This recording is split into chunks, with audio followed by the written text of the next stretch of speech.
Iran ও যুক্তরাষ্ট্রের মধ্যে ঘোষিত 2 সপ্তাহের সামরিক যুদ্ধবিরতি নিয়ে প্রধানমন্ত্রী নেতানিয়াহু তীব্র সমালোচনা করেছেন ইসরায়েলের প্রধান বিরোধী দলীয় নেতা ইয়ার লাফিদ। তিনি সামাজিক যোগাযোগ মাধ্যমে দেওয়া এক পোস্টে এই চুক্তি ইসরায়েলের ইতিহাসে একটি নজিরবিহীন রাজনৈতিক বিপর্যয় হিসেবে অভিহিত করেছেন। লাফিদ অভিযোগ করেছেন যে জাতীয় নিরাপত্তা অত্যন্ত সংবেদনশীল ও মৌলিক বিষয়গুলো নিয়ে যখন চূড়ান্ত সিদ্ধান্ত নেওয়া হচ্ছিল, তখন ইসরায়েল আলোচনার টেবিলে থাকার সুযোগ পর্যন্ত পায়নি। তার মতে, এই চুক্তির মাধ্যমে নেতানিয়াহু যুদ্ধের মূল লক্ষ্যগুলো অর্জন চরমভাবে ব্যর্থ হয়েছে।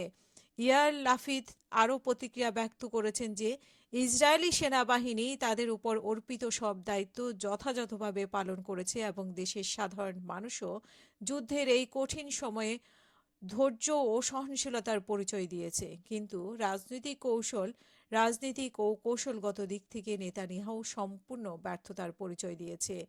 লাফিদের ভাষায়, নেতানিয়াহু নিজেই নিজের জন্য যেই সব লক্ষ্য নির্ধারণ করেছিলেন তার একটিও তিনি অর্জন করতে পারেনি। এই চুক্তির ফলে ইসরায়েলের কৌশলগত অবস্থান দুর্বল হয়ে পড়েছে এবং আন্তর্জাতিক মহলে দেশটির গুরুত্ব ক্ষুণ্ণ হয়েছে বলে মন্তব্য করেন সাবেক এই প্রধানমন্ত্রী। ওয়াশিংটন ও তেহরানের পক্ষ থেকে এই যুদ্ধবিরতির ঘোষণাটি এমন এক সময়ে এলো যখন ইরানকে নিশ্চিহ্ন করে দেওয়ার জন্য মার্কিন প্রেসিডেন্ট ডোনাল্ড ট্রাম্পের দেওয়া আলটিমেটামে শেষ হতে মাত্র 1 ঘন্টা সময় বাকি ছিল।